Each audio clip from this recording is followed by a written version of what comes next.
¿Qué tal amigos? Bienvenidos a un episodio nuevo de Guitarros. Anu Isaac, ¿cómo estás? Bien, amigo, muy contento por el invitado que tenemos el día de hoy. Y pues nada, aquí saludándolos a todos.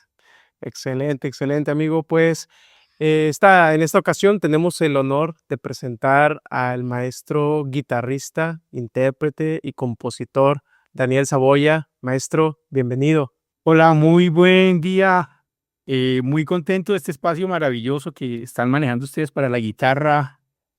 Tengo un afecto muy especial por México y también veo que México creo que es una de las puntas de lanza, como se dice, de la guitarra actualmente. Entonces, pues muy contento de poder charlar aquí sobre varios temas y que la gente tenga la posibilidad también de aprovechar este tipo de espacios. Fantástico, maestro. Muchas gracias también por aceptar la invitación. La guitarra clásica o la guitarra acústica, que como la conocemos, viene de Europa, viene de España, pero Latinoamérica la hemos adoptado, la hemos hecho nuestra, a nuestra forma. Y es gracias a personas como tú que son compositores, ¿no? Platícanos un poco de esto, esta dualidad que tienes, porque además de ser intérprete, tienes un arduo trabajo como compositor, como arreglista también de la guitarra. ¿Cómo has vivido eso? Bueno, pues sí, mira que esto se dio en mí de manera natural un poco porque desde pequeño yo tuve la posibilidad de estudiar música clásica en la ciudad de donde yo soy, que es una ciudad que queda más o menos a 2 horas de Bogotá, que es la capital de Colombia. Tunja se llama esta ciudad. Y allí en Tunja, desde muy niño, yo pude estudiar en una escuela de música que se fundó allí, se llamaba en ese momento la Escuela Superior de Música. Esta escuela fue producto de la iniciativa de un teórico musical muy reconocido aquí en Colombia, que se llama Jorge Zorro Sánchez, a quien convocaron para liderar procesos de formación musical en Tunja, en la ciudad donde nosotros pues crecimos y mi familia y yo vivimos toda la infancia y la adolescencia. Él recién llegaba de Rusia. Eh, y, y por estas gestiones que hicieron, él fundó esta escuela como un poco con esta óptica clásica, ¿no? De la escuela rusa de la armonía, el Ujú. trabajo clásico, del manejo de bajo cifrado, de todo este tipo de temáticas que son como las usuales dentro de esta dinámica de la formación musical clásica.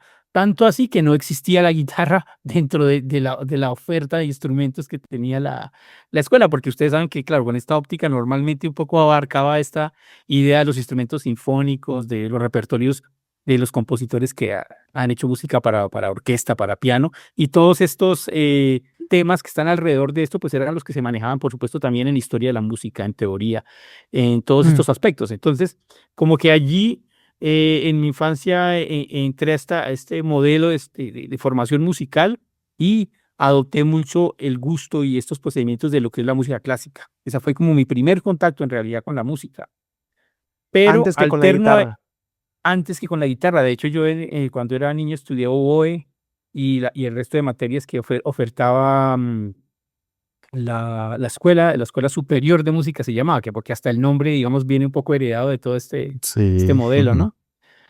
Pero en mi entorno familiar, eh, gracias al gusto de mi familia por las músicas de Colombia, empezaron a llegar algunos discos en ese momento, todavía lo que llamamos acá LPs, que eran como estos vinilos, ¿no? Ahora creo que volvieron a surgir los vinilos, pero en ese momento llegaron algunos vinilos de festivales de músicas tradicionales de Colombia. Y allí Ok. empezó un poco el gusto por la música popular, digamos, tradicional, que también me llamó bastante la atención. En ese momento yo ya tenía una formación en solfeo y eso, y este tipo de aspectos desde esta otra escuela. Pero hubo como sonoridades que me llamaron mucho la atención, eso mezclado con una situación que hubo en Colombia en esa época, que fue más o menos el año 1992. Y es que en Colombia en ese año hubo unos apagones de energía en todo el país. Es decir, el presidente de la República de ese momento resolvió que quitaba la luz entre las 7 de la noche y las, no sé, 10 de la noche, más o menos. Entonces eso Ok. obligó a que las familias entraran en una dinámica diferente a la normal. Entre esas, nosotros, pues, la dinámica en la que entramos familiarmente era coger lo que había en la casa, en ese caso había una guitarra, y empezar a aprender eso en esas temporadas, en esos ratos, digamos, de apagón de energía. Oiga, hace falta otra vez eso, ¿no? Otro Que es apagón. curioso porque yo sí he pensado que es curioso porque de verdad eso generaría algo que la gente la saque de esta dinámica un poco tecnológica, creo que lo obligaría a crear algún tipo de actividad. Al final creo que fue algo como interesante que pasó en el caso en mi familia y mis hermanos y yo particularmente empecé a utilizar la guitarra porque mi papá tocaba algo de guitarra como muy básico de acompañar algunos acordes y todo eso. Ese fue como el contacto. Lo menciono porque esto da un contexto un poco desde tu pregunta respecto a esta doble influencia que yo empecé a tener a partir de ahí. Ya me empecé a enamorar mucho de las músicas populares también, pero a la vez tiene esta formación clásica. Eso es lo que hace un poco que yo luego me empecé a interesar por manifestaciones que tienen que ver con la música que se creaba en Latinoamérica desde la guitarra. O sea, es como un poco lo que yo llego a concluir, digamos, de que este fenómeno fue el que me produjo a mí seguramente mucho interés, que es el que actualmente mantengo todavía tanto por la música clásica como por la música popular latinoamericana, especialmente por lo mismo que tú dices, la guitarra en Latinoamérica es un instrumento que se convirtió en un instrumento vital para el desarrollo de las manifestaciones de los territorios latinoamericanos, digamos. Sí, Entonces, por ahí decía, viene la cosa, un poco larga la respuesta, pero más o menos pienso que por ahí viene la cosa, ¿no? decía el maestro René Izquierdo en alguna ocasión, lo llegué a escuchar decir, la guitarra es nuestra, decía, es de Latinoamérica. Se la robamos, decía, o la adoptamos, como lo quieras ver.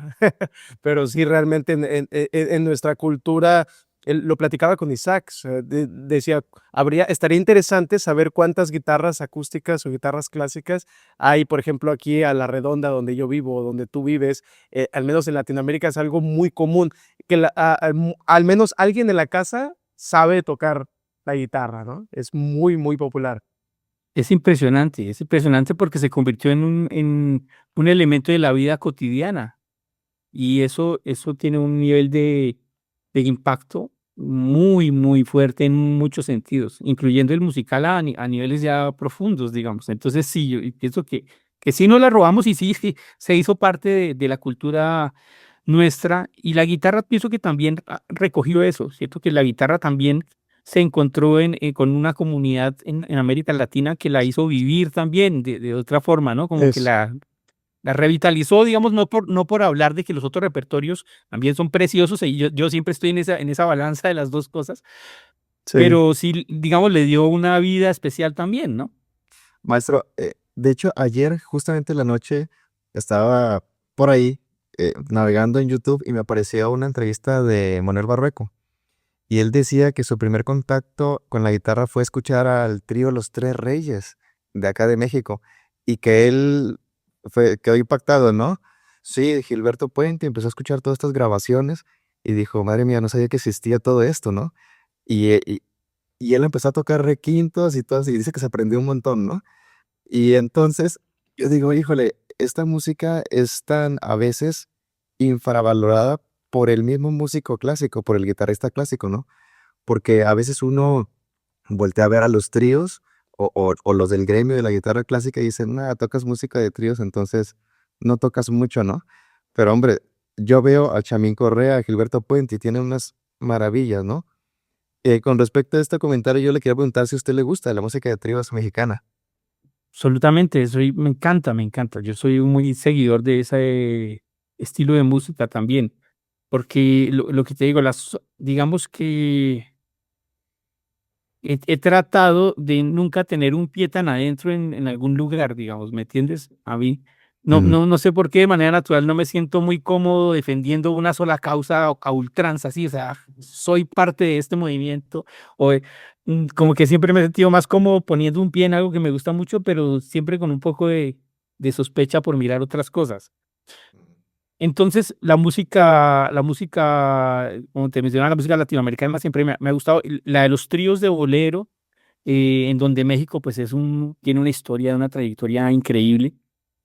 También me ha llamado mucho la atención, me ha gustado mucho seguir los trabajos de todos estos grandes tríos, los Tres Caballeros, que me parecen uno de los mejores tríos, los Tres Ases, los Tres Reyes, el trabajo de Chamín Correa también, cuando estuvo esta primera etapa, y también luego cuando se dedicó un poco más a la música comercial, ¿no? A grabar requintos para otros artistas, siendo el requinto pues también una guitarra, ¿no? Como vemos en otros instrumentos, clarinete de requinto, el pícolo, pues sencillamente es un instrumento con un registro diferente. Claro que en el caso del lenguaje particular del bolero, tiene unos desarrollos técnicos, estilísticos, de lenguaje del instrumento que son muy interesantes, pero además creo que son útiles también para nosotros cuando abordamos también la técnica de la guitarra clásica. Creo que revisar lo que pasa con esos guitarros, como se llama el podcast, revisar lo que pasa con esos guitarros es interesante porque nos puede dar muchas herramientas valiosas para el trabajo técnico, para las digitaciones, a veces en obras, puede ser incluso en música contemporánea, pero nos puede dar ideas de qué tipo de digitación puede utilizar en la mano derecha, en la mano izquierda, algunos trucos a veces que ellos utilizan o que surgieron de manera natural por el lenguaje que ellos utilizan. Por ejemplo, los requintistas resbalan mucho en las instrucciones del dedo índice, ¿no? En algunas Sí, instrucciones. Como si fueran trinos, pero IM y M para arriba, ¿no? Sí, a Sí. veces dejan resbalar el índice en primera, segunda, tercera cuerda. Y a veces uno dice, qué interesante esto que hace. Hay muchos requintistas que utilizan, por ejemplo, la famosa figueta que nosotros conocemos de músicas como el barroco, pero ellos la usan permanentemente como una estrategia que sencillamente tiene una utilidad de velocidad o de acentuación.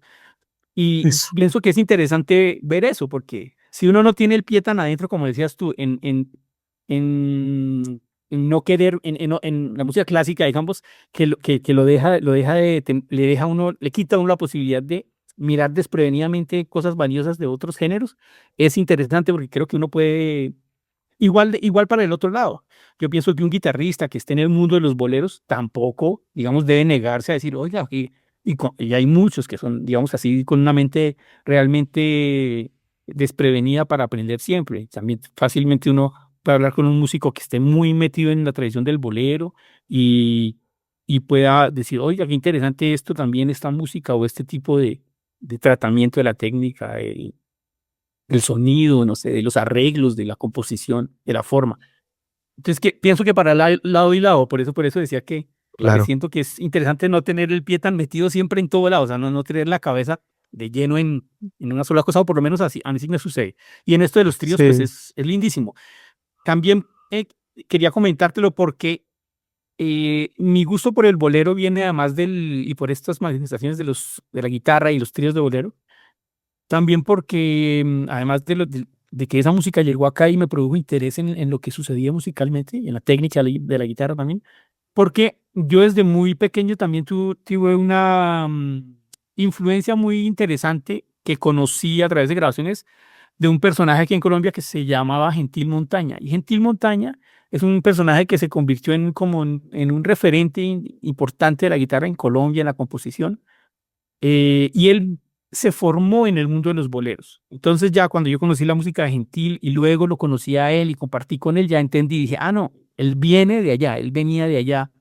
Y si ustedes analizan un poco la música de él, van a darse cuenta de que el diseño de su música tiene que ver en muchos momentos con este concepto de las tres voces, de un contexto armónico que va haciendo una conducción allí. Podría uno analizar casi que una obra en particular e ir encontrando esos elementos que consciente o inconscientemente en la obra de él vienen de allá, porque él desde muy niño hizo parte de todo este movimiento de los tríos de bolero. Incluso tuvo un trío de boleros muy famoso acá en Colombia que se llamaba, tuvo dos muy famosos, uno que se llamaba Los Trisónicos y luego tuvo uno que se llamaba Carlos Burbano y los Hermanos Montaña, porque él venía también de una familia musical. El famoso porro en mi menor de Gentil Montaña, el de la suite número 2, recuerdan que se volvió tal vez de las piezas más famosas que la grabó Yamandú y tiene no sé cuántos millones de visitas y todo sí, esto. sí. ¿Cómo no?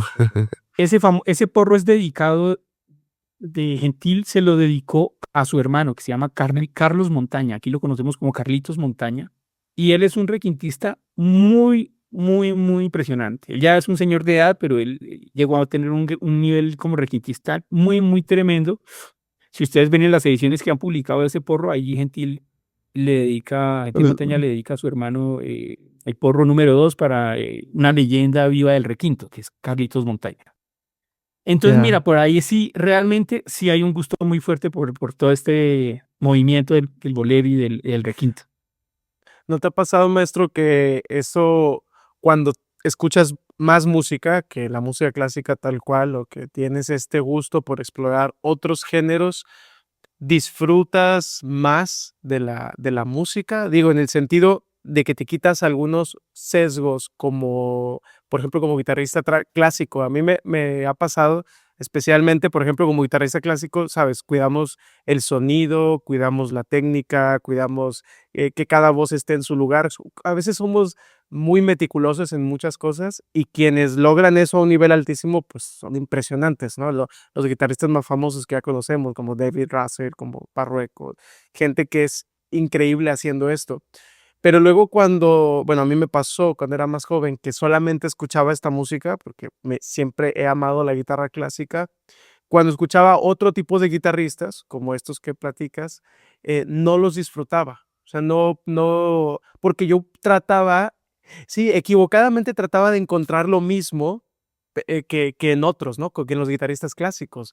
Y luego me pasó que cuando empecé ya en la vida más adulta y que ahora he tenido que mezclar mi mundo de guitarra clásica también con tocar música popular. Ahora sí que la vida me obligó a hacerlo, ¿verdad? No, por gusto de joven, lo mío fue al revés, fue ya de grande que tuve que hacerlo y empecé a descubrir un mundo increíble, o sea, ¿verdad? Tocando con músicos que toda su vida han estado en la música popular e incluso también en el jazz. Y he descubierto un mundo increíble. A estos tipos no les importa el sonido, por ejemplo. Yo me acuerdo mucho un amigo que estaba con las limas, yo me cuido las uñas como cualquier guitarrista clásico y tal. Él también tenía las uñas largas y no traía cómo acomodarse las uñas y le hizo, creo que con el pantalón o con algo que tenía ahí, le empezó a hacer así salvajemente, crack, ya, ahí está ya, y ya quedó. Una Y yo me mordida, quedé ¿no? pensando, sí, una mordida, ahí está, Una listo. mordida. Pero el tipo toca increíble, o sea, de verdad empezó a hacer unas cosas armónicas y que yo estaba fascinado, dije, o sea, y sonaba increíble, aquello sonaba muy bien. Y entonces fue que empecé a entender, oye, es que escuchar más géneros o abrir tu mente a otras músicas, definitivamente a mí en lo personal me ha hecho disfrutar más la música y me ha hecho enriquecerme también mi oído como músico, ¿no? Claro. Pues mira, yo pienso que es de los dos lados también. Mira, en algunos contextos de las músicas populares hay lenguajes que son demasiado como son los niños cuando son directos con ellos. Han visto que los niños son crueles. La palabra es cruel. O sea, Sí. tú entras en un estilo y creo que no es en la música popular solamente. Yo creo que es en toda la música. Es decir, el tema de esta rigor por el sonido que nosotros buscamos, yo también me incluyo ahí en estar molestando cada detalle. A mí me parece maravilloso eso, me parece maravilloso y eso es una de las cosas que yo disfruto mucho de la música, de cualquier música, pues la música clásica mucho y de la guitarra. El buen sonido es algo para mí muy, muy, muy, muy importante. Es como la voz de uno y uno está permanentemente. Eso me parece muy lindo que no, que también del lado popular se valore. Me parece, es decir, siento que por ser música popular no necesariamente tiene que tocarse tampoco como caiga, ¿no? ¿No? No, Es, yo pienso que también allí tiene que haber un rigor. Ellos mismos son muy rigurosos. Y decía lo de los niños ahora que son crueles a veces con sus comentarios tan directos, ¿no? Sin ningún tipo de es, previsión. Porque en cualquier estilo siento que pasa lo mismo, digamos, así como uno puede trabajar algún repertorio en nivel de detalle de la acentuación de alguna pieza barroca o de algún tipo de obra, de una pieza del clasicismo, yo qué sé. Si tú trabajas un tango de Piazzolla o un tango de compositores más antiguos, hay un rigor también que hay que asumir. Y normalmente en las comunidades, tanto en la barroca como en la clásica, como en el tango, hay autoridades y hay lenguajes que deben ser así crueles a veces, pienso, no lo digo de mala manera, lo digo es más en el sentido de firmes con los principios de ese lenguaje o con la búsqueda de eso. ese lenguaje. Es difícil, o sea, es difícil tocar un tango bien tocado, es difícil tocar una obra de Bach bien tocada, sí, no vamos a decir que no, necesita tiempo, necesita dedicación, necesita conocer el lenguaje, necesita trabajar el sonido. necesitamos mirar qué sonido estamos buscando, qué queremos. Entonces, en ese sentido, yo pienso que de lado y lado se debe exigir un poco, ¿sí me entiendes? Porque también, también puede llegar a pasar esto de que yo me escudo en la música popular, solo, yo soy música popular, entonces, toco de cualquier forma y no es así tampoco. O el otro también, yo como soy músico clásico, entonces yo tampoco acentúo en ninguna parte y no voy a hacer ningún estacato en el bajo porque, eso es música popular o eso es música basada yo qué sé, en el tango, en el bambuco, en la cumbia, es una mezcla que a mí me parece que exige, que necesita rigor de los dos lados. Y claro, lo vuelve un reto complejo para nosotros, pero pues estamos en esa dinámica. Justamente cuando nos metemos a estudiar música, pienso que nuestra pasión nos lleva a veces a esos niveles de exigencia, ¿no? De decir, no, yo quiero conocer bien ese lenguaje, quiero ver qué pasa, qué es lo que pasa ahí y lograrlo. Ahora, respecto al disfrute que tú mencionabas al principio, estoy muy de acuerdo. Yo pienso que eso puede llegar a tener que ver con una herramienta que sí me parece muy interesante que ojalá empiece a, a fluir de manera más permanente en el mundo de la guitarra clásica y es la comprensión de los elementos de la música que hacen parte de lo que uno toca, de la música que uno toca. Es decir, cuando uno empieza a dejarse afectar por el fenómeno, por los fenómenos de los elementos musicales, eso tiene un nivel de incidencia en la interpretación, en la acentuación, en la articulación. Porque sí he pensado mucho que a veces por ejemplo, si uno toma los modelos de las clases masterclass a los que estamos acostumbrados normalmente, lo que sucede en términos generales, no digo que siempre, es que llega un alumno que se sienta frente a un profesor con su partitura, preparó una obra y en muchos casos el profesor se dedica a darle una serie de instrucciones de cómo debe ser eso, ¿no? Cómo se debe tocar esto, en dónde debes hacer estacato, en dónde debes hacer acento, en dónde debes tocar fuerte y en dónde debes tocar suave porque es una resolución armónica, por poner cualquier ejemplo. Ese es el esquema más o menos al que hemos estado acostumbrados, casi que en cualquier instrumento, diría yo, ¿no? No solo en la guitarra. Es interesante, pero ahora que tú decías lo del disfrute, me parece muy importante porque también hay otro camino que me parece que es el que siento que debería fluir de manera más permanente en nuestros contextos también clásicos, y es el que estaba mencionando, el de dejarse afectar por lo que está sucediendo en el fenómeno musical, que incluso tiene una explicación tan claramente como algo teórico. Es decir, si yo percibo que estoy haciendo un acorde de dominante con un quinta aumentada y esa quinta aumentada resolvió, entonces o tengo un acorde dominante y le puse la quinta aumentada, eso me generó una tensión, entonces eso me afecta. Cuando yo lo toco, yo siento que pasa algo. Entonces eso me obliga seguramente, a veces de manera inconsciente a acentuar, a veces de manera inconsciente a articular, a veces de manera inconsciente a poner un estacato o no, pero porque me estoy dejando afectar de lo que está sucediendo, más que Sí. porque me dijeron que lo debería hacer así. No sé si me hago Es entender un poco. totalmente de acuerdo. Sí, sí, sí. Y de hecho, últimamente con los alumnos que tengo, he tratado, porque tengo especialmente, o sea, los tengo aquí en mi cabeza, dos alumnos que ahorita con esto, maestro, que nos comentas, me vinieron a mi cabeza, así, que son extremadamente buenos con las manos, pero no tienen esa intuición para dejarse afectar por y que algo que a mí me parece obvio. Le digo, oye, ¿qué no estás escuchando esto? Y luego, y ya ahora empieza a tener lógica el comentario. Le pregunté a uno de ellos, oye, ¿que nunca has tocado? Y le puse ejemplos de canciones, ¿nunca has tocado esta rolita, esta canción? No, no, nunca. Pues por eso, le digo, por eso por eso no te sale, por eso no lo entiendes.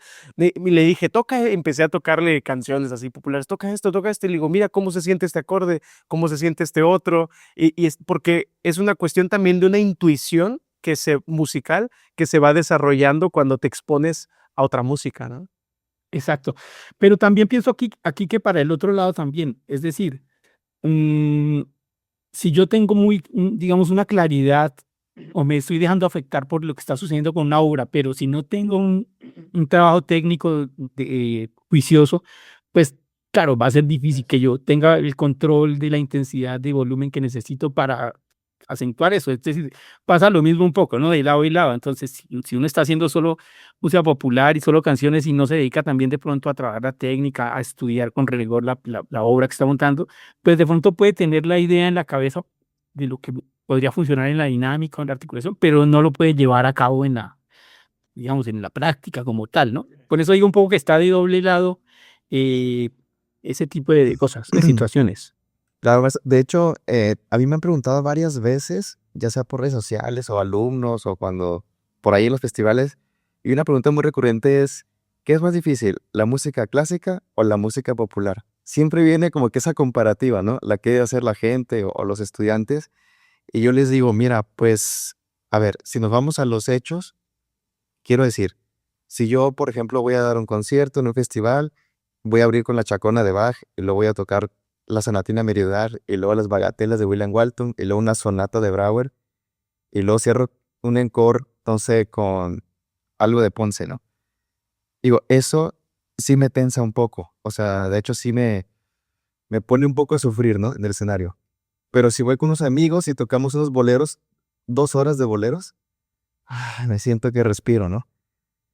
No quiero decir que sea más fácil la música popular, pero ya lo he platicado con Arturo y es como que, justo lo que decías hace rato, ¿no? Es un deleite, ¿no? Es un gusto.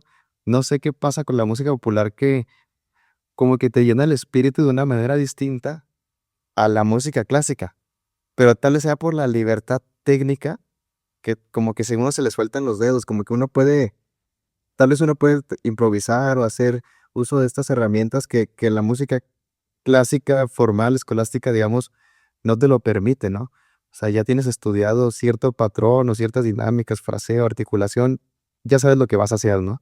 Como un discurso que ya está practicado. Pero sí permite la música popular esto de la improvisación. Y te quiero preguntar, maestro, ¿tú qué piensas? O sea, ¿sientes que la música popular es más sencilla de interpretar que la clásica? Porque ya sabemos que en la estructura y forma puede ser que no. Claro, no, yo pienso que casi que es difícil dividir tan claramente la música popular de la música clásica. O sea, a veces pienso más en que en todo quisiera yo tener un buen sonido, en todo quisiera yo tener una buena articulación, en todo quisiera yo tener la relajación que dices que te da estar tocando algún tipo de repertorio u otro. Es difícil como que encontrar una línea entre las dos. Hay una frase que recurrentemente hacía Paquito de Rivera, lo escuchaba últimamente en algunos conciertos, el gran clarinetista cubano, que dice que Duke Ellington decía que solamente hay dos clases de música, la buena y esa otra cosa. ¿Cierto? Entonces, sí, esta frase yo creo que muchos músicos la han repetido y bueno, y él y Paquito la menciona muy, muy frecuentemente en sus conciertos y todo, pero me parece chévere repetirla nuevamente porque sí, es interesante, ojalá quitar esa línea y ver qué queremos hacer con la música que nos llega, cómo logramos, pienso que volverla familiar para nosotros, cómo logramos volver familiar ese lenguaje, más allá de que no haya un plan o haya un plan dinámico, un plan de repetición mecánica, que para mí sí lo debe haber. O sea, para mí sí debe haber un trabajo riguroso en definir un plan de articulaciones, un plan dinámico, un plan de digitaciones, de calidad de sonido. Todo me parece que lo tiene que tener casi que cualquier repertorio. Y lo hay. Yo creo que los mismos músicos populares, aunque muchas veces dicen que solo improvisan, pues de todas formas tienen una serie de herramientas que se repiten dentro del dominio de ciertos lenguajes. Entonces, mira que, por ejemplo, yo tengo desde muy niño un trío con mis hermanos. eh, y ese trío que está conformado por instrumentos de cuerda pulsada, bandola colombiana, tiple y guitarra. La bandola es un instrumento que se toca con plectro, el tiple se toca con, bueno, la manera que la toca mi hermano en el trío, que es una de las maneras de tocar en Colombia, se toca con uñas normal, con la técnica guitarrística, solo algunos pequeños cambios. Y la guitarra, ese es un formato muy usual y muy antiguo aquí en Colombia. Tiene lo que más de 120 años tiene ese formato desde que hubo un primer trío hasta que luego se fueron haciendo tríos de este estilo instrumentales. Esto es todo música instrumental a través de la historia del país. Pero lo digo porque nosotros en el trabajo del trío siempre, probablemente por esta primera experiencia, en la escuela clásica que les comentaba, lo cual yo agradezco porque también me gusta mucho la música clásica. Probablemente por eso siempre el tratamiento de trabajo ha sido rigor en el sonido, en las dinámicas, en la articulación. Hacer música de cámara nos gusta mucho. Igual yo en la guitarra, trabajar, qué hago aquí, qué tipo de articulación. No, claro, a lo que yo me refiero un poco con lo de hacerlo natural es a que si yo conozco más a profundidad el lenguaje, me va a fluir más naturalmente, pero de todas formas sí pienso que no siempre obedece a algo totalmente espontáneo. ¿Me hago entender? De que tú tocas una obra y dice como me salga ahí porque es el sentimiento que tuve en ese momento. Sí, un poco, pero obviamente también hay mucho de trabajo en todos los aspectos de la música. Entonces, en el trabajo que hemos hecho con el trío, por ejemplo, mira, yo puedo coger un tiple, la afinación son las 4 primeras cuerdas de la guitarra, y tocarlo. Yo Ok. puedo rasguearlo y tocar otras, pero a mí, y podría incluso tocar en conciertos como hacía en alguna época Cacho Tirado, no sé si lo tiene presente el gran guitarrista argentino, que él ponía Sí, Claro. sí. hartos instrumentos detrás de él, ponía tiples, banjo, cuatro, digamos, muchos instrumentos latinoamericanos detrás de él, y más la guitarra, y él hacía conciertos donde iba tocando todos los instrumentos, que era una dinámica linda, pero lo decía era que un poco para contar que si a mí me pasan un tiple, yo lo puedo tocar en un concierto, yo no me atrevo, ¿sabes? A tocar el tiple en un concierto me cuesta, si me toca, no lo haría tanto porque en el trabajo que hemos venido desarrollando con el trío, empecé a notar que cada instrumento tiene tanto nivel de especialidad en la búsqueda del sonido, que me da hasta pena con una persona que le ha dedicado a eso, ¿me entiendes? Con mi hermano Mm, de pronto, o con mi otro hermano, digo, pues sí, yo lo podría hacer sonar, o páseme un cuatro venezolano que conozco la afinación, bueno, lo puedo acompañar, pero en el fondo no me siento totalmente cómodo, porque es como que es tan complejo y hay tanto compromiso con la búsqueda del sonido, el conocimiento del instrumento, que no es tan fácil. Entonces, lo digo es porque sí, por encima siento que siempre está un poco o debe estar siempre en el caso de nosotros los guitarristas, ese rigor por el trabajo de todas formas. Si tú tocas, ahora hablamos un poco de Piazzolla, que es un poco un ejemplo de esa persona que está a medio camino entre, ahora si hablamos de música popular o clásica, ustedes saben que siempre se ha hablado de Piazzolla como un ejemplo de esto.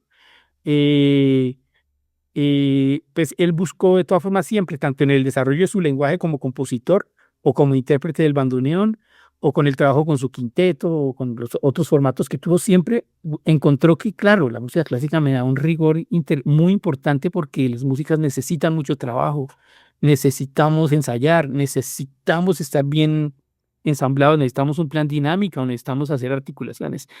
Entonces, ese me parece que es un ejemplo interesante en esa línea de comprender. Lo que pasa es que sí, lo que sí considero es que uno como músico y como guitarrista, como intérprete, debe tratar de profundizar en el lenguaje que va a abordar para tener esas herramientas que le permitan a uno tener un criterio de decisión y una experiencia un poco más significativa del repertorio que te afecta.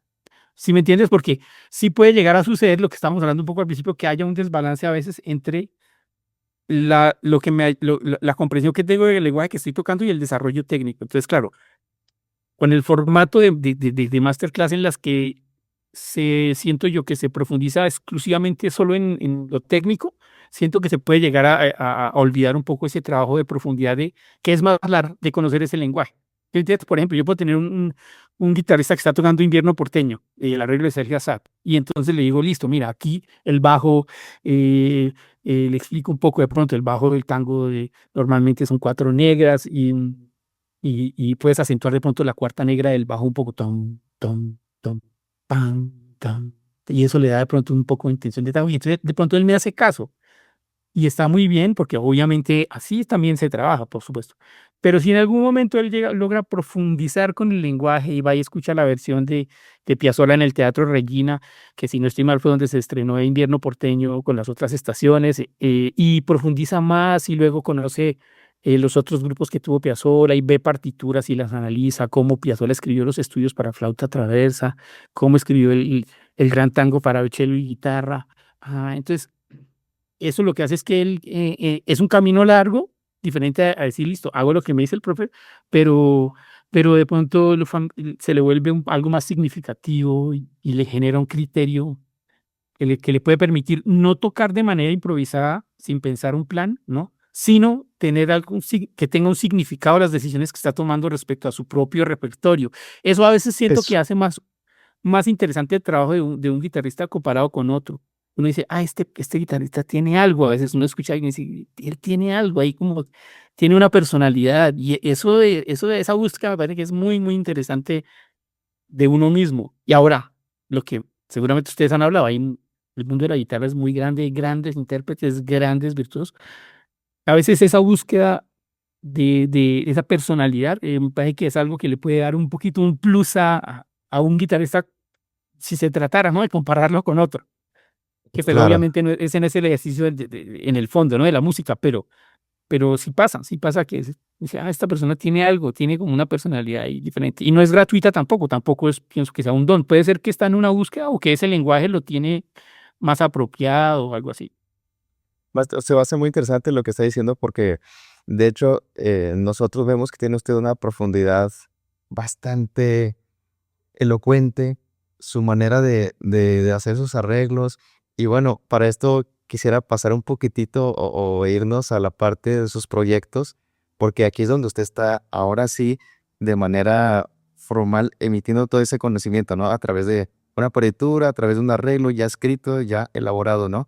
Yo quisiera preguntar primero por el proyecto que usted tiene del dueto La Mayor y La Menor, que son sus niñas. Nos platican un poquito de esto.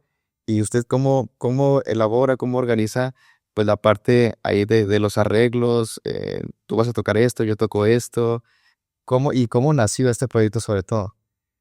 Pues sí, mira, ese es un proyecto que es un proyecto familiar. Ese proyecto surgió de manera curiosa, surgió de una manera similar a lo que les contaba yo, que fue un poco mi comienzo con el estudio de la música, de la guitarra más bien, que fueron estos. O sea, si recordamos ahora al inicio de la charla, estaba hablándoles que en Colombia había unos apagones de luz generales en el año 93, más o menos 1993.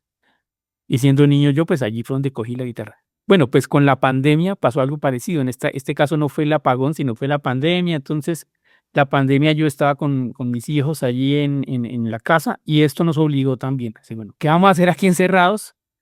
Pues hagamos algo con lo que tenemos aquí a la mano. Eso fue en realidad lo que impulsó el trabajo de la mayor y la menor, que al principio fue un poco un juego en el que, sabes, que ni yo mismo tenía mucha convicción. Yo decía, uy, ¿será que son capaces de hacer tal post? No, no sé, esto de pronto es muy complejo. No, pues empecé a darme cuenta que los chicos tienen una capacidad, pues como muchos sabemos, impresionante tienen unas capacidades increíbles. Entonces empecé yo a notar cada vez que podía hacer como cosas que yo mismo creí, nada, esto nada, nada, creo que va a ser difícil, esta voz de pronto va a sacar, desafinar a la otra, esta armonía de pronto no, está como...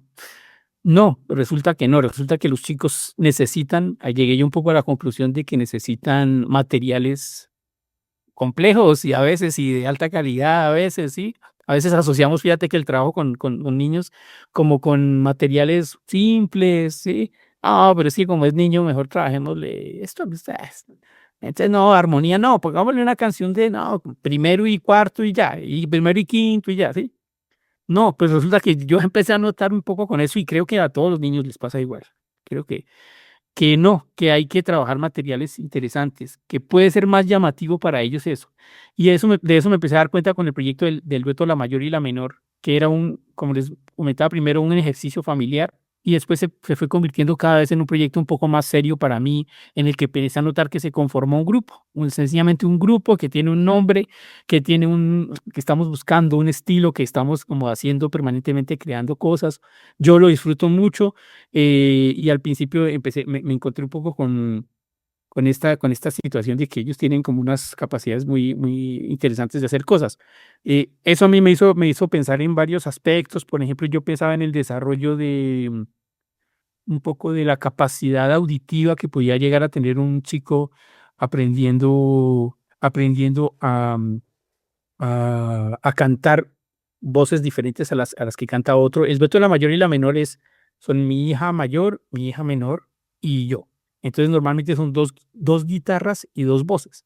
Entonces lo que sucede allí normalmente es como que hay más o menos una estructura que funciona de manera general. Es como un contexto armónico en el que nosotros trabajamos algunos diálogos de las guitarras y dos voces que están diseñadas a partir del este contexto armónico que creamos, digamos. Más o menos ese es como el plan macabro, digamos, de la mayor y la menor, ¿no? Ese contexto armónico y las dos voces que vamos diseñando según el repertorio que escojamos. Y el otro asunto que también tiene que ver un poco con esto de la calidad de los materiales para los niños, tiene que ver con los textos, que es otra cosa que nosotros, a la que le tratamos de prestar como bastante atención, y es decir, no cantar una canción que tenga un texto malo, por lo menos en lo que hasta donde nosotros alcanzamos a interpretar o a tener criterio para decir si es, uy, es un texto Claro. bueno. Vulgar o... Sí, vulgar fuera de la ética, ¿no? O... Claro, vulgar fuera de ética, pero también malo en términos de que no Calidad, es sí. así hable de algo muy ético, pero si el texto, digamos, no tiene una calidad tampoco en su Ujú. estructura o Literaria. literaria o la prosodia, que los acentos, o la temática es de pronto muy cliché a veces, o que, es decir, si en la calidad literaria no somos expertos en literatura, pero bueno, por eso digo que hasta donde el criterio nos alcanza, lo hemos hecho y no con un ánimo moralista ni nada, sino más como un ánimo de calidad, que un poco va enfocado un poco más también hacia lo que les comentaba, un poco del manejo de los elementos musicales, de la armonía. Es decir, un chico está perfectamente en capacidad de acostumbrarse a escuchar cierto tipo de armonías o de ritmos. También siento que depende un poco del contexto cultural en el que esté. Todas estas conclusiones un poco me surgen del proyecto con ellas, ¿no? A veces uno piensa que según la lógica de la enseñanza musical, de pronto a una persona se le puede enseñar el compás de 2/4 de manera más fácil que el compás de 6/8, por ejemplo, o el compás de 5/8. Si uno dice, no, un niño con 5/8, no, yo cómo le voy a meter a un niño 5/8 y está empezando apenas. No, pues no, resulta que eso depende del contexto, porque si uno se va a conocer las músicas de Venezuela, allá hay un ritmo que se llama el merengue venezolano que está escrito en 5/8 y que si el niño lo escucha todos sus diciembres desde que tenía 1 año, 2 años, probablemente si tú le enseñas un ritmo de 5/8 a un niño de Caracas, en Venezuela, no le va a generar gran dificultad. O sea, a un niño que obviamente esté dentro de este contexto cultural, porque también puede ser un niño que escucha merengues venezolanos que se escriben en 5/8, pero que vive en Canadá. Bueno, no importa. O sea, me refiero a lo que él oye en su entorno. Ahí se descoloca un poco la idea esta de que tenemos algunos elementos que son básicos y otros que no, y que estos son complejos y estos no. Eso depende mucho del contexto de las personas con las que estás trabajando en realidad, ¿sí? Y ahí ya uno sí dice, no, claro, ahí uno llega a la conclusión, claro, se puede, claro, puedo montar un ritmo de 5/8 con un niño, claro, sí, porque el niño, claro, llega a la conclusión y como él lo escucha, esto es familiar para él. De pronto le costaba más el 2/4, digamos, no sé si está exagerando, Sí. pero mira, pienso que ahí hay como un elemento interesante a tener en cuenta cuando uno hace trabajos con este tipo de proyectos. Entonces nosotros lo que hacemos con la mayor y la menor, el reto de la mayor y la menor, no es música infantil, digamos, no es un proyecto de música infantil para entretener niños ni nada de esas cosas, ¿sí me entiendes? Es un proyecto de un grupo de cámara, sencillamente, un grupo de cámara que trabaja 2 guitarras en un diálogo y 2 voces bajo una idea de un aspecto que a mí siempre me ha parecido muy relevante en el trabajo de uno como músico, y es la selección del repertorio. Ese es algo para mí que sí, en lo que yo trato de hacer mucho énfasis, tanto en el proyecto del Beto la Mayor y la Menor, como en mi proyecto personal, como en proyectos de música de cámara que he hecho con otras personas, o incluso con mis alumnos. Hago mucho énfasis en que es importante generar un criterio que te permita seleccionar un buen repertorio, no tocar cualquier cosa. De ahí pienso que parte todo, digamos. ¿Qué escogiste para Eso. tocar? ¿Sí? Sí. Entonces, bueno, eso es lo que pasa un poco con el Beto la Mayor y la Menor. Fíjate, maestro, que yo tuve la oportunidad de escucharlos en Saltillo el año pasado, me parece que fue el año pasado, el concierto que estuviste por acá en México, y fue un concierto que yo disfruté muchísimo, que en lo personal me gustó muchísimo, y debo decir que fui con toda mi familia, invité a mis papás, invité a mis hermanos, invité a mi prometida, ahora también estaba ahí, porque les dije, es un concierto que les va a gustar mucho. Me acompañan de repente a los conciertos míos, pero no siempre les gusta mucho porque, bueno, ya sabes, la guitarra clásica a veces puede ser pesado para algunas personas, pero cuando puedo los invito. Y en este les dije, tienen que ir conmigo porque les va a gustar, de verdad, vayan. Y todos salieron fascinados, a todos les encantó. a todos les gustó justamente esto que platicas, la selección del repertorio, a pesar de que son pues puras obras y canciones que no conocen, pero se sintieron muy identificados. Yo me imagino que tiene que ver pues también con el idioma, que están cantadas en español, y también que tiene un lenguaje musical muy interesante y muy atractivo. Y a mí como músico lo disfruté un montón porque además, como lo mencionabas, es música con mucha calidad, todo el tiempo lo disfruté. Me quedé impresionado con la calidad de tus niñas de tocar y cantar increíble. Y me surgió la duda y es lo que te quiero preguntar. ¿Cómo trabajas eso con ellas? Porque a mí yo no tengo hijos, pero como profesor me interesa mucho cómo trabajas eso con un niño y incluso yo creo que en casa es más difícil, ¿no? Generarle ese gusto o esa disciplina por el trabajo, porque lo que ustedes hacen en el escenario no es absolutamente para nada sencillo, es muy trabajado. ¿Cómo consigues eso con tus niñas? O con tus alumnos también? ¿Cómo consigues ese gusto por el trabajo y por conseguir la calidad que tienen? Pues mira, yo lo que he tratado a veces digamos, en nuestro proceso ahí con ellos es tener un entorno que les genere sonoridades familiares a lo que se trabaja. Es decir, de todas formas, hay un entorno un poco lo que mencionaba ahora, ¿no? Un poco, un entorno que las ha permeado de lo que pasa armónicamente, no necesariamente sabiendo qué sucede, digamos, teniendo una explicación teórica de la armonía, pero sí alimentando un poco ese lenguaje, ¿no? En la percepción que tienen de la armonía, de los mismos textos, de la forma también, o del gusto por el repertorio que vayan escogiendo. Entonces yo, por ejemplo, empecé a notar que con el tiempo empezaron como a definir también ya cierto criterio, digamos. Y a mí me alegra porque de algún modo ya empiezan a encontrar qué me gusta y qué no me gusta, que eso me parece un aspecto muy importante de uno como artista cuando empieza ya a definirse, ¿no? A decir, bueno, definitivamente esto no me gusta. Entonces criticar de alguna manera creo que no es tan malo en este sentido, ¿no? De decir, bueno, para criticar por lo menos, por ejemplo, de manera personal, ¿no? Uno en sus reflexiones dice, esto no me gusta tanto. No es tan malo porque te ayuda eso a ir definiendo un criterio, qué es lo que te gusta y qué es lo que no te gusta tanto. Y entonces noté que eso empezó a pasar un poco en ellas después de un tiempo, pero obedece yo siempre he pensado que es importante trabajar el entorno de su cotidianidad, el entorno musical, es decir, que escuchan, que estás escuchando, y eso seguramente va afectando un poco la percepción que tienes de la música, y en ellas fue así, efectivamente nosotros escuchábamos ciertos tipos de música en la casa, además pues porque normalmente uno lo hace por su vida diaria. Aparte de eso, yo vengo de una familia musical más grande, entonces mis hermanos son músicos todos y permanentemente han estado un poco permeados por ese entorno, yo pienso que eso tiene ahí algún nivel de incidencia.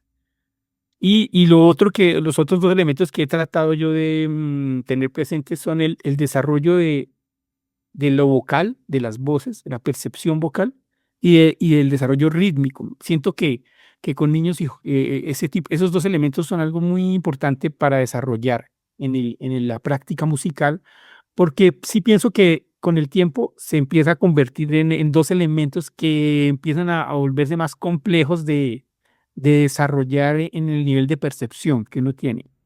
Si me hago entender, es decir, voy a poner un ejemplo un poco eh, un poco diferente, digamos, es decir, a lo que normalmente se piensa en la formación.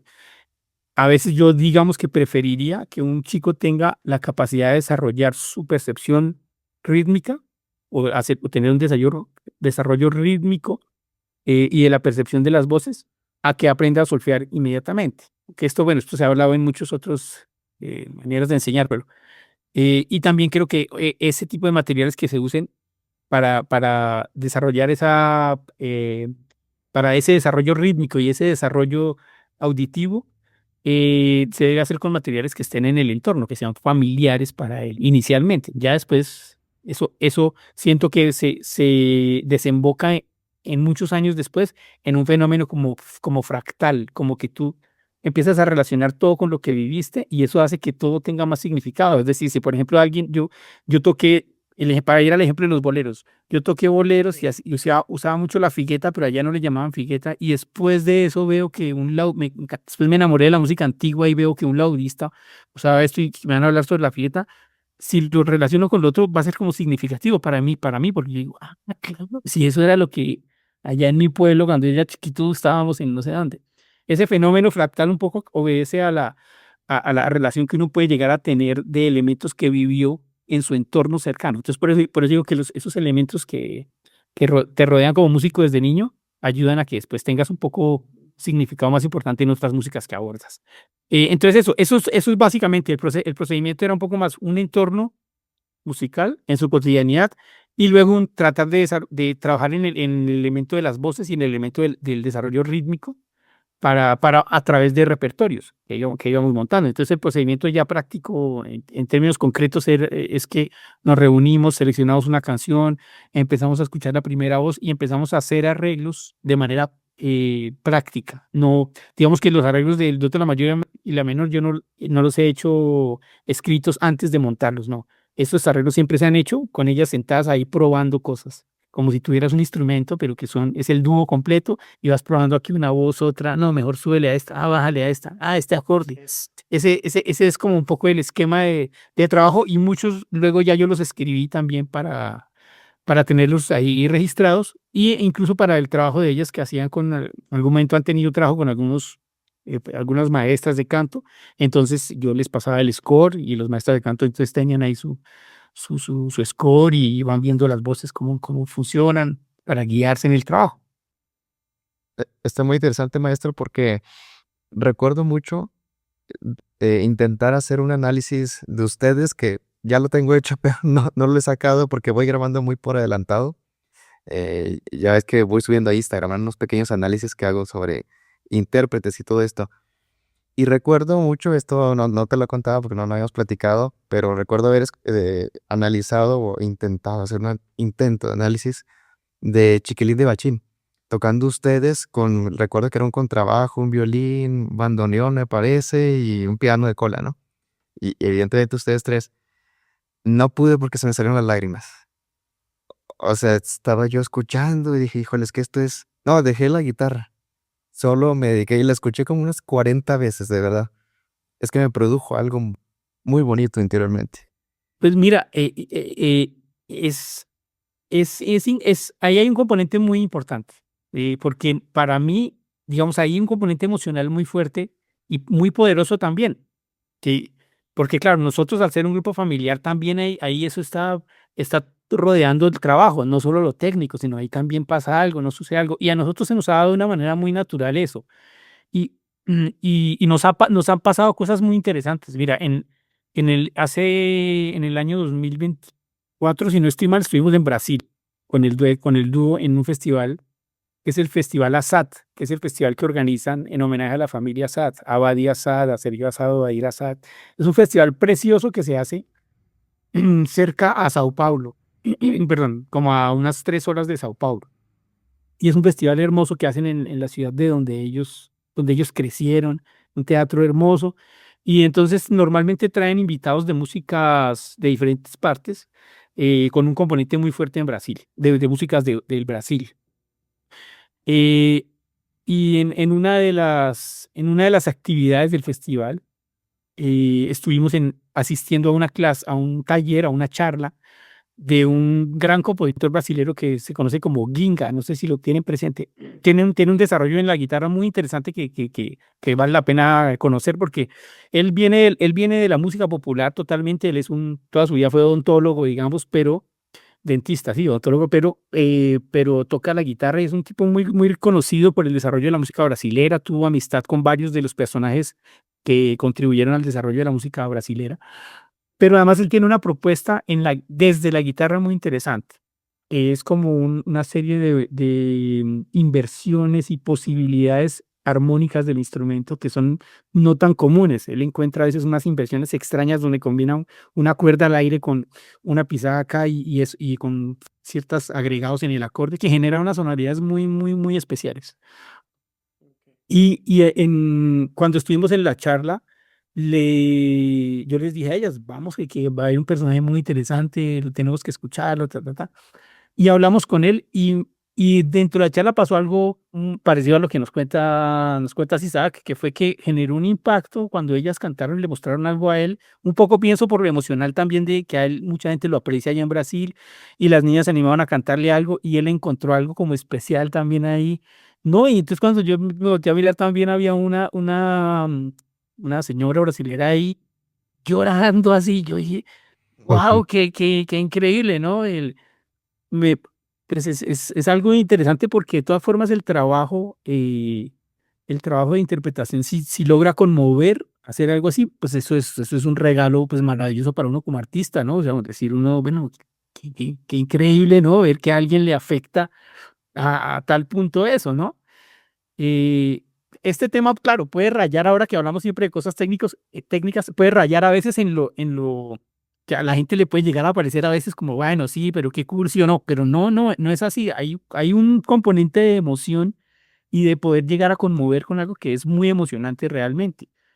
Esta canción Chiquilín, por ejemplo, mira que Chiquilín de Bachín, algún momento pensando en repertorios, dijimos, vea qué chévere sería, qué bueno sería, qué bonito sería que haya una versión de Chiquilín de Bachín cantada por niños, porque Chiquilín de Bachín es un texto de Horacio Ferrer, música de Astor Piazzolla, una canción de tantas cosas que hicieron Astor Piazzolla con un gran poeta uruguayo que era Horacio Ferrer.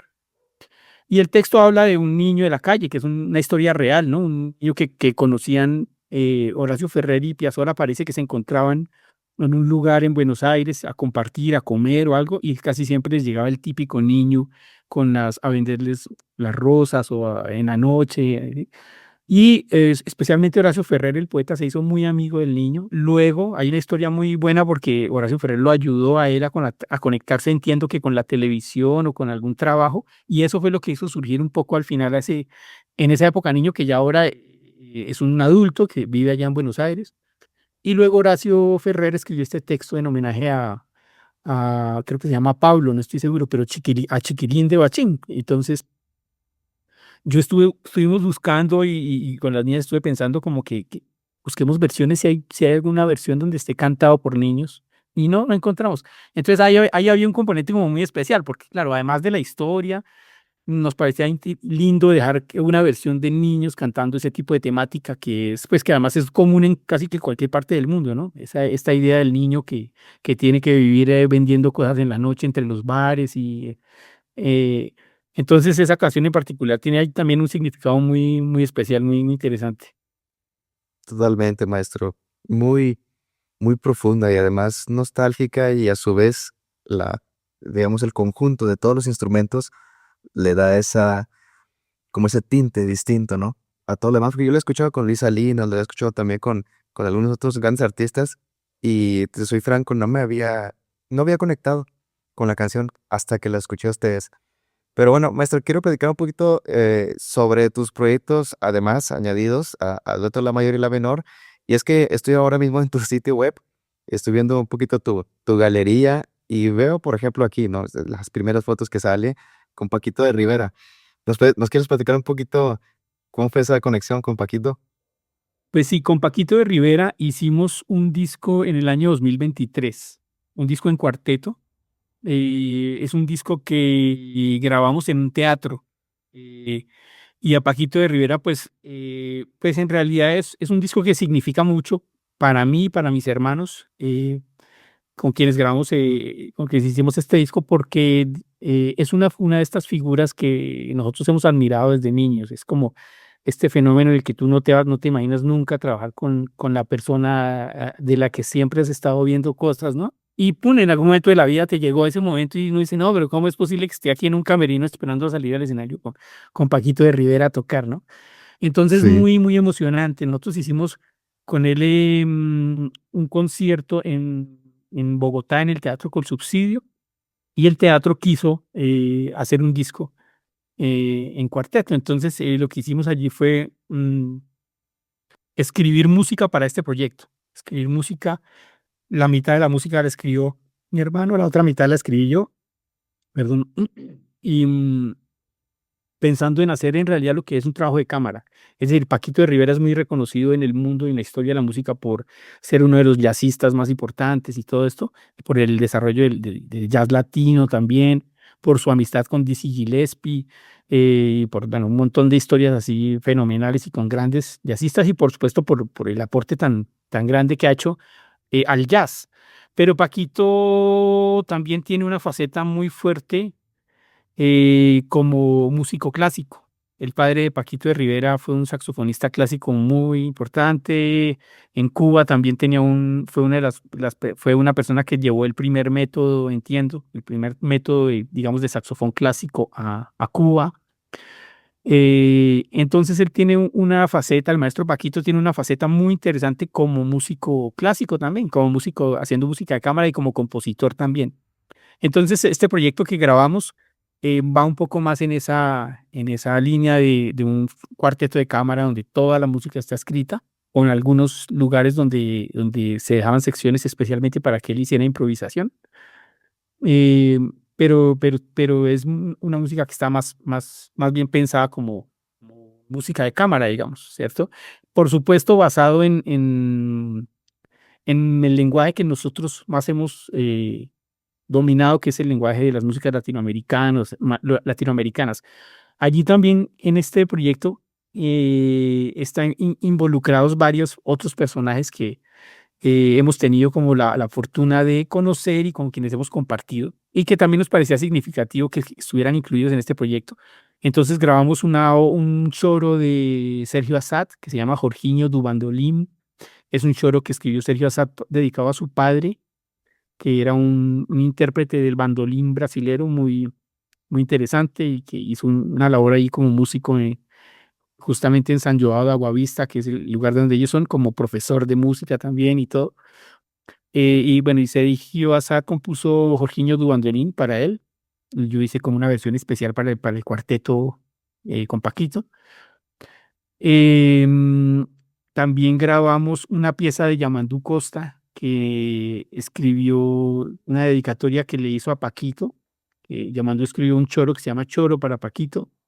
Y Yamandú escribió una pieza que dedicó a mis hermanos y a mí que se llama Amigos Saboya. Entonces también quisimos incluirla un poco para reflejar un poco este cariño y esta amistad que hay con personajes como ellos, ¿no? Como Yamandú, como Sergio Assad. Y allí incluimos también algunas composiciones nuestras, también algunas obras también o piezas del repertorio latinoamericano y colombiano. Ese es más o menos el proyecto a grandes rasgos con Paquito de Rivera. Genial, maestro. Oye, y me gustaría que si pudiéramos entrar en algo un poco más técnico, que nos mostraras un poco de tu trabajo, porque nos platicaste que podríamos hablar un poco de eso. Mucha gente suele, como lo mencionábamos hace un ratito, suele relacionar la música popular o la música folclórica como música simple o como música muy sencilla.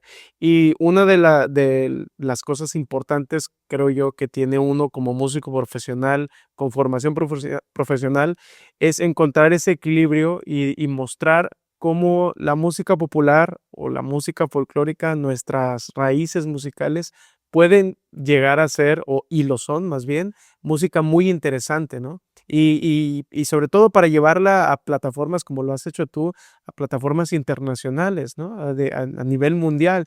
Pero me gustaría que entráramos en una parte técnica, que nos mostraras un poco sobre ese trabajo como arreglista y compositor que tú haces. Bueno, pues sí, efectivamente, claro, de estas músicas surgen elementos que permiten luego crear composiciones, ¿no?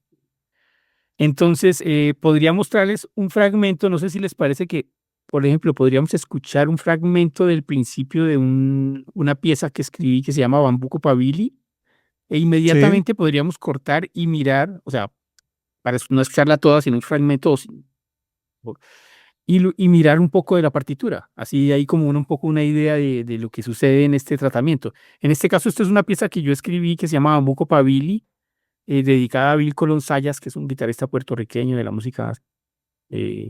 de la música tradicional puertorriqueña. Y lo grabamos en un proyecto que lanzó recientemente Berta Rojas, un proyecto hermoso que se llama Ok. La Huella de las Cuerdas. Entonces yo escribí para este proyecto este bambuco y está escrito, claro, el score de los 4 instrumentos que hacen parte, que son una guitarra de Berta Rojas, otra guitarra que grabé yo, bandola, que grabó mi hermano Diego, y tiple que grabó mi hermano Lucas. Entonces, no sé si les parece, escuchamos un fragmentico, lo comparto por acá, Claro, claro. y luego ponemos Adelante. la partitura un poco para que haya una idea más o menos general de lo que nos comenta Arturo. Genial. A ver.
Genial.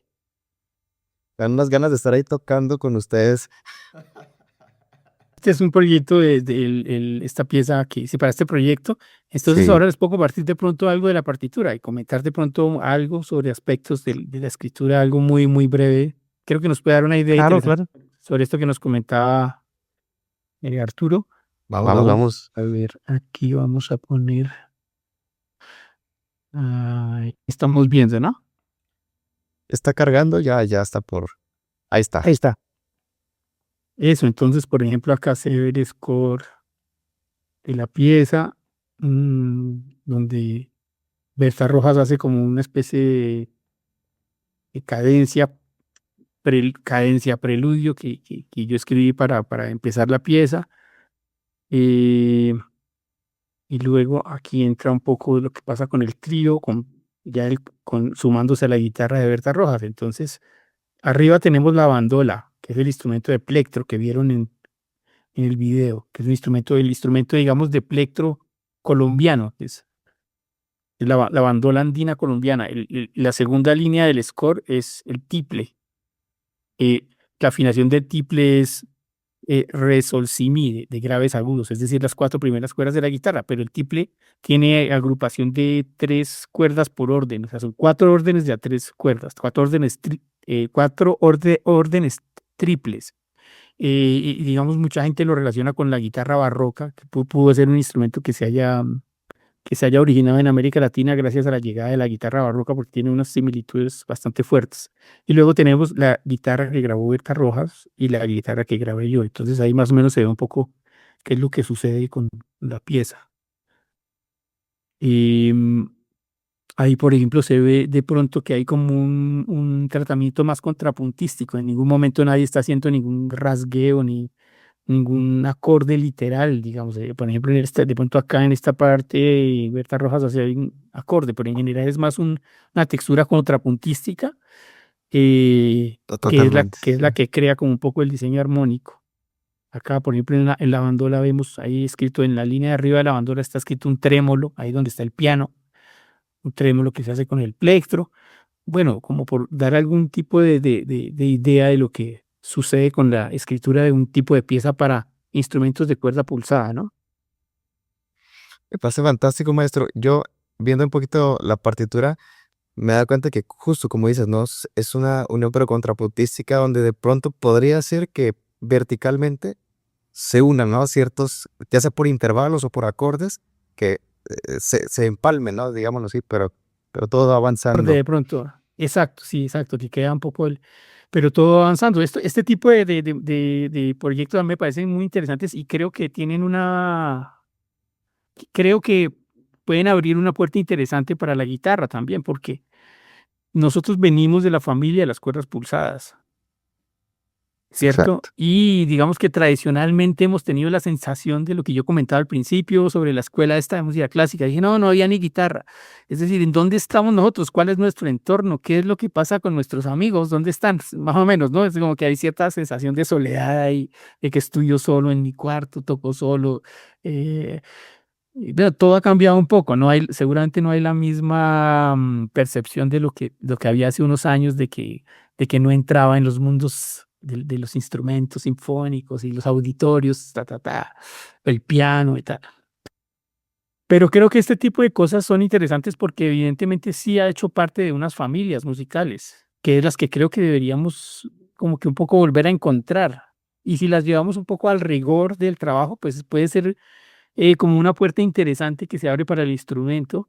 Es decir, como siempre hablábamos al principio, yo estoy un poco entre la doble balanza de me quiero insertar, estamos siempre insertándonos en el mundo de la música que nos gusta tanto, de la clásica, de los instrumentos, de tocar con orquesta, de escribir algo para orquesta y guitarra o orquesta y en un cuarteto de cuerdas frotadas, eh, pero también un poco en que no se pierda, no se desligue y encontremos también la puerta de un entorno también bastante natural que son los grupos de cámara de cuerda pulsada, que ya pueden tener un nivel de desarrollo bastante alto, ¿no?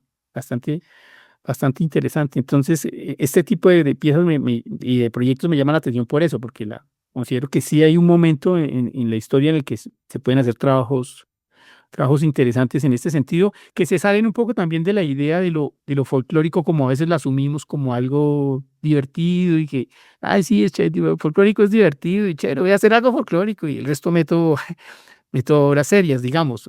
Y entonces siento que eso nos ayuda a cambiarnos el chip un poco en esa dirección, ¿no? Un poco, que tiene su nivel de trabajo serio, digamos. Maestro, y para quisiera cambiar un poco el giro de la conversación, porque todo esto me ha parecido muy interesante y lo que nos has platicado puede ser de mucha inspiración para muchos músicos, pero hay otra parte que a mí me llama mucho la atención y que me gustaría que nos compartieras que tiene que ver con esto. Y va hacia una parte quizás más banal, menos artística y menos profunda, pero muy práctica y de mucho interés para los músicos, que es el tema sobre cómo gestionas este tipo de proyectos a nivel económico.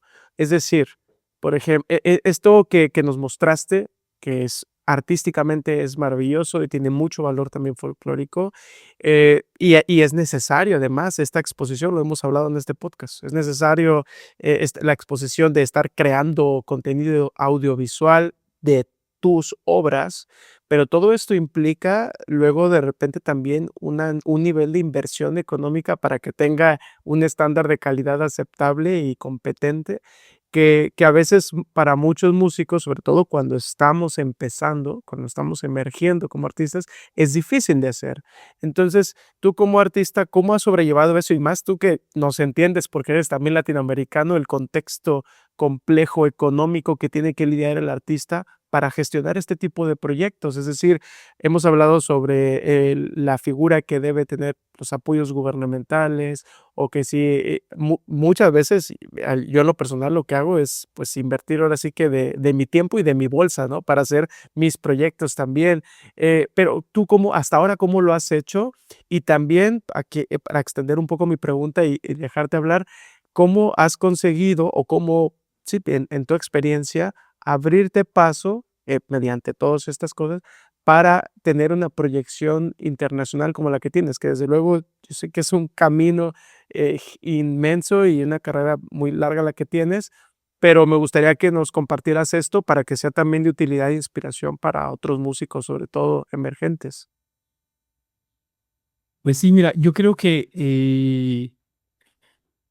en varios de estos materiales nosotros estamos apenas también incursionando un poco en encontrar las herramientas apropiadas para mostrar el trabajo. Creo que hay mucha gente que ha invertido mucho más tiempo en eso que logra tener un impacto, digamos, movimiento, que es, creo que es una de las principales cosas que puede ayudar por el tipo de materiales que diseña. Es decir, tienen buenas herramientas tecnológicas para difundir sus proyectos, excelentes videos, una producción altísima.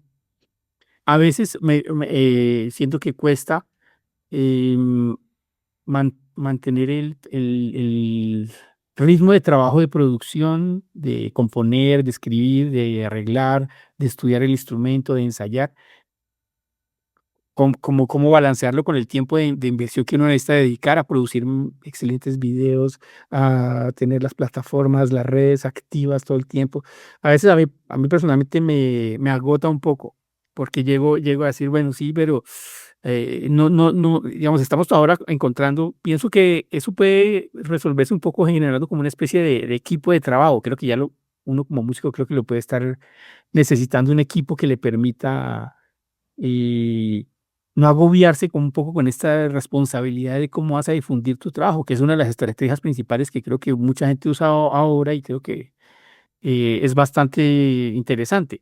Lo que me pasa a mí a veces es que me personalmente me disfruto a veces más el proceso creativo de trabajo que el producto final. Entonces, a veces me cuesta mantener el interés en decir, ahora hagamos un super video para mostrar esto, sino que me disfruté de pronto tanto haciendo el arreglo, componiendo, ensayando, que ahí estaba todo, digamos, ahí estaba todo el punto interesante y después digo, sí, me gusta escucharlo otra vez y tenemos que moverlo tal, pero a veces no es el mismo, siento que no es el mismo nivel de interés comparado con lo que el disfrute que me produce estar en el proceso, digamos, que eso también es una cosa que se habla en muchos casos. Eso respecto un poco a esa responsabilidad de difundir tu trabajo, ¿no? Entonces, ahora mismo, por ejemplo, no tenemos excelentes materiales con la mayor y la menor, algunos estamos empezando a mirar, bueno, tenemos que subir videos más chéveres, unas grabaciones pero eso necesita mucho tiempo también de trabajo y dedicación.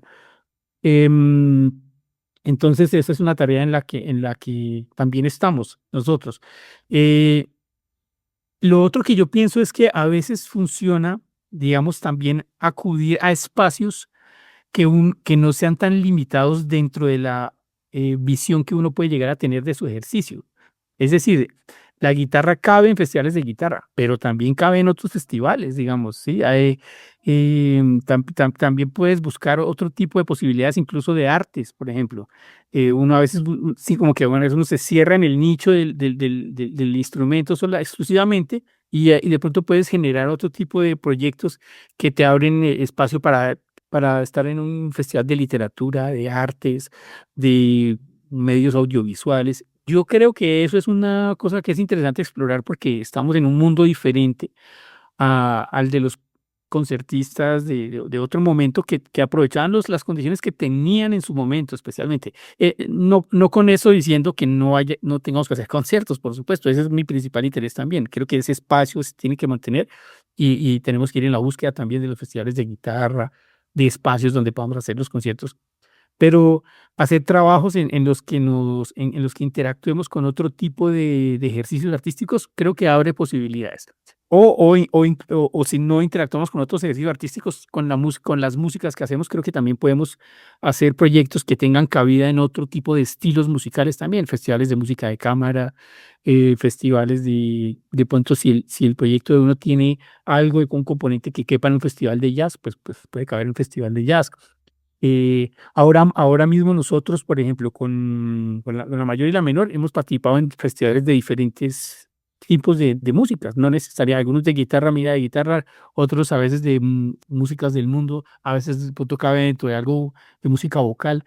em, y, y con el trío, yo tengo el trío con mis hermanos también desde hace ya más de 30 años y hemos participado también en diversos espacios que no tienen que ver exclusivamente con la guitarra. Entonces, entonces creo que ese tipo de lugares podemos explorarlos y explorarlos también. Y lo que creo también es que uno puede generar una visión también como de equipo de trabajo. Yo creo que eso por ahí va mucho la cosa ahora, asociarse con gente que pueda estar rodeando el proyecto de uno y que le permita lo que decía al principio, ¿no? No agobiarse con todo, porque es complejo, ¿no? Agobiarte con todo tu movimiento, cómo te vas a mover, a dónde tienes que presentar proyectos, propuestas, con quién tienes que hablar, cómo vas a cobrar, no vas a cobrar. Es decir, qué proyectos uno está pendiente, pero si logras hacer un equipo que contribuya a eso, creo que eso, cómo manejar las redes, quién las va a manejar, qué tipo de productos sacamos en Internet o de contenidos. Bueno, yo creo que en México hay, y particularmente en la guitarra, hay un movimiento pues maravilloso en términos de un poco de la actualización del trabajo que ustedes están haciendo. Y bueno, esto es algo que está vivo, que tiene que estar vivo, que tiene que estar. Eso a mí me parece que es un trabajo muy valioso y que yo, digamos, no lo he visto tan frecuentemente en otros lugares. En algún momento veía, en algún momento creo que en el mundo de la guitarra clásica, y de todas formas, sí hay lugares que se han destacado con intérpretes que han hecho participación en concursos y todo esto, como pongámosle la década de los 1990, la década del 2000, donde, por ejemplo, muchos guitarristas chilenos estaban con una presencia fuerte en los concursos y todavía, ¿no? Sí. Cuando yo empecé a ver el movimiento de México también, ahora digo, uy, México tiene un movimiento muy poderoso de la guitarra clásica. Pero a eso, además de ese movimiento poderoso de la guitarra que tiene, pienso que se le suma que están haciendo un trabajo como un poco de actualizarla e insertarla en una cotidianidad social que me parece muy importante y de comunidad. Me ha llamado mucho la atención que desde la primera vez que fui allá empecé a notar que hay una comunidad fuerte, poderosa, que está haciendo presencia de una manera como seria en lo que están haciendo, ¿no? Y lo mismo la lutería, ¿no? La construcción de guitarras y todo eso. Bueno, toda la comunidad en general siento que es muy poderoso porque no basta con el tema de ganarse los concursos, ¿no? Tampoco. Que es uno de los aspectos que muchos de los guitarristas pensamos en algún momento, bueno, tengo que ganarme el concurso para poder brillar y para poder encontrar espacios, porque evidentemente es una problemática a la que nos vemos enfrentados todos. Entonces pienso que un poco una mezcla de todo esto que les estoy diciendo, más también abrirse la posibilidad de la música de cámara. También creo que es una posibilidad interesante estar interactuando. La música de cámara es una posibilidad muy, muy, muy interesante para todos, para los que tocan con uno también. Uno, digamos, si uno trabaja un ensamble como permanente y más fuerte con un chelista, un flautista, también creo que tiene posibilidades de hacer algo, siempre poniendo un poco al frente de la calidad, que es algo que sí me parece interesante, es decir, que eso ojalá no se pierda el nivel de calidad que uno quiere buscar con el proyecto que quiera manejar, más allá de querer viajar por viajar o querer tocar por tocar, digamos, ¿no? Em, pero creo que esa puede ser otra estrategia también como importante para la guitarra, ¿no? Por ahí Bastante, se me vienen un poco estas ideas en general respecto a ese tema. claro, muy importante porque, y ahora lo hemos platicado en algunos episodios, que es muy importante, o sea, la divulgación de tu trabajo y sobre todo que ahora, hemos de decirlo así, que el medio más dominante del planeta es el Internet. y en concreto las redes sociales, ¿no? Facebook, Instagram, YouTube, TikTok. Ahí están, ¿no? Y entonces por ahí uno tiene que mostrar su trabajo porque eh, para bien o para mal, usted sabe que los ojos están todo el día en la pantalla viendo estas aplicaciones, entonces por ahí es por donde uno puede entrar, ¿no? Por la vista de esas pantallas para que conozcan nuestro trabajo. Y en este aspecto me parece muy interesante lo que había mencionado. Yo le quiero preguntar, maestro, ¿ustedes cómo, ahora sí que cómo gestionan las emociones? Porque yo creo que al inicio de la entrevista, pues esto no lo oyeron los amigos que lo están escuchando, pero me presentabas a tu esposa y ahorita me puse a pensar, hombre, el maestro Daniel viaja con su hija y con su otra hija y su esposa se queda en la casa. O sea, ¿cómo le hacen ahí para...? Porque obviamente se debe sentir algo ahí, ¿no? Algo en la casa de que ya nos vamos, nos vemos en 10 días, 15 días y volver a ver la mamá, las niñas. No sé si alguna vez, no sé, alguna de tus niñas, a lo mejor la más chiquita, se te ha puesto así mala del estómago o que está llorando y que ya se quiere regresar. No sé, se me ocurren tantas cosas. Claro, pues es toda una experiencia, eso para mí ha sido toda una experiencia para ellas también. Lo que yo pienso de eso a veces es que en lo musical contribuye. No recuerdo si era el mismo Duke Ellington que hablaba de la convicción que él tenía en los ensambles musicales que tenían a los mismos integrantes durante un buen tiempo. Creo que Ok. no sé, recuerdo si era Duke Ellington. Él un poco entiendo que por la idea esta de que, claro, por supuesto el nivel también y todo, pero si tenemos buen nivel y además nos conocemos, eso puede tener un nivel de incidencia en el proyecto final, puede llegar a tener un, sí, pueden ser, si es un ensamble que tiene los mismos integrantes, se conocen un poco, al estilo de las big band antiguas, había personas que se especializaban, por ejemplo, en roles diferentes. Había personas que uno les preguntaba, en muchos estilos de música pasa esto, ¿no? ¿Qué tocas tú? Y alguien te dice, no, yo soy saxofón 3. O sea, yo hago la tercera voz de los saxofones.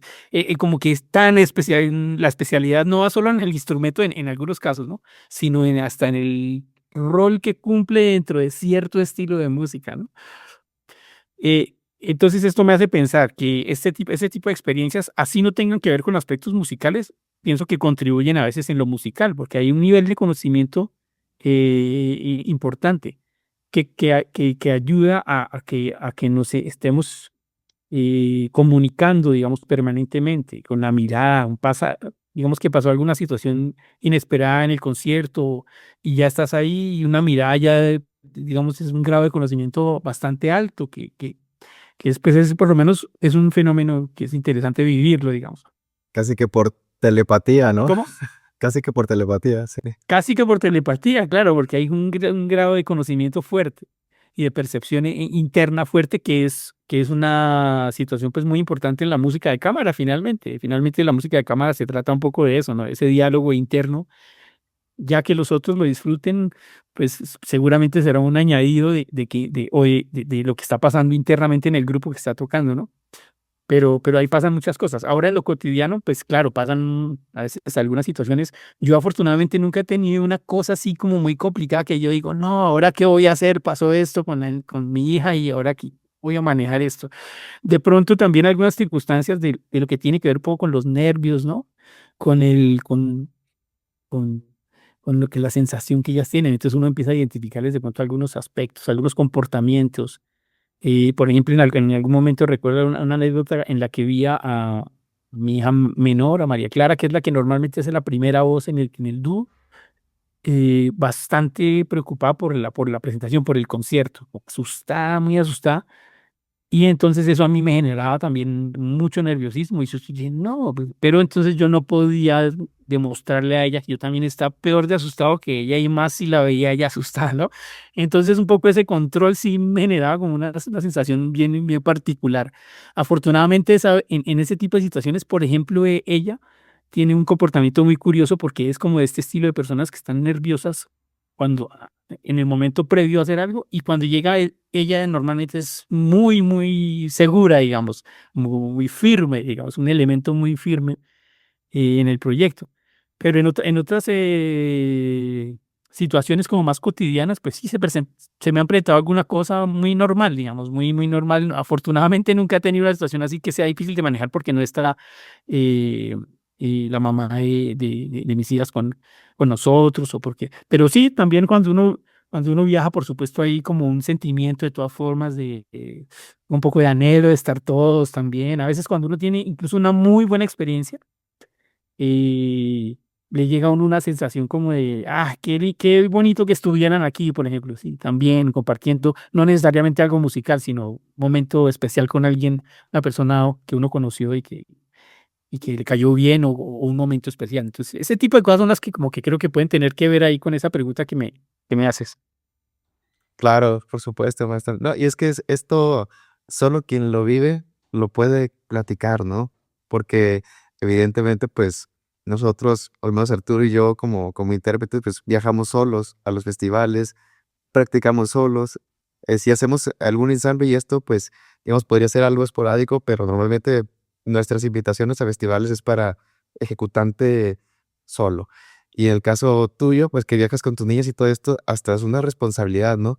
Que el aeropuerto, que las maletas, que me imagino que te provoca un nivel de tensión un poco más alto cuando a que si tú viajaras solo, ¿no?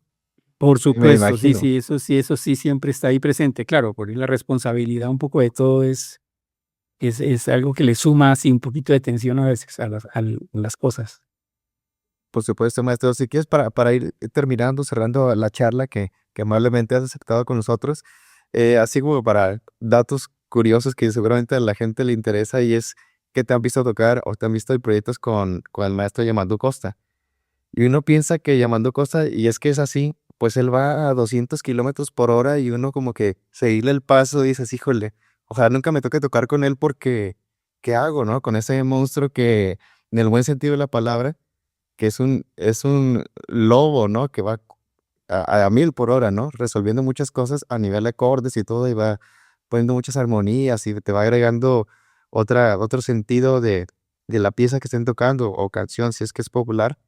Y entonces, ¿tú cómo te has visto ahí liado con él o qué es lo que han trabajado, maestro? Pues mira, a Yamandu yo lo conocí porque él es una persona muy curiosa, él es una persona que es siempre, siento que es un estudioso, es una persona que está estudiando todo el tiempo. Entonces, casi que cualquier experiencia la convierte en resolver una curiosidad que le va surgiendo inmediatamente. Esa es una actitud pues muy positiva, digamos que pienso que no viene de la nada que tenga un desarrollo musical tan fuerte y un nivel musical tan alto, porque sencillamente está estudiando todo el tiempo. Entonces, como parte de esa actitud de aprendizaje que se encuentra en personas como él, pues también genera acercamientos con los intereses genuinos que surgen de él, ¿no? Entonces, a Yamandu yo lo conocí no me recuerdo qué año, pero bueno, hace ya varios años porque él vino a Colombia y hacía una serie que se llamaba Historias de un Violado, ¿no? Que ustedes la han visto donde casi que él empezó a encontrar que por su curiosidad, digamos que algo como que quería compartir el disfrute de la curiosidad de sus viajes con la gente, además de generar un contenido seguramente que también tiene un nivel de impacto, por supuesto, pero inicialmente creo que fue más por eso, porque decir, bueno, estas experiencias tan bonitas que estoy viviendo y todo esto que estoy encontrándome, pues qué bueno es que la otra gente lo pueda ver. Entonces, en una de las historias de Violao, cuando él venía a Colombia, contactó a algunos amigos músicos de Colombia, indagando un poco sobre la guitarra. A alguien le habló sobre mi trabajo y sobre nuestro trabajo acá en Colombia, también con mi familia.